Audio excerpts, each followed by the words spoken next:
ken ragto idi aklune ayat ngayon daton mo.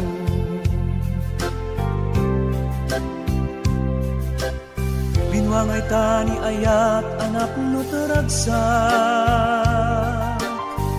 nagmaris sa glawlaw adu nga arapaan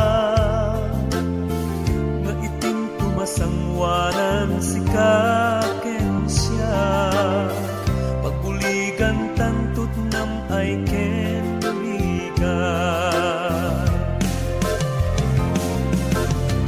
Iti adayon ditoy din nagbiag ko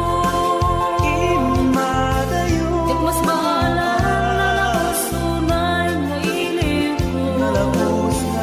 aldaw na bingi si kalaeng malaglagip ko malaglagip ko aralawabek kadam ditoy silong ko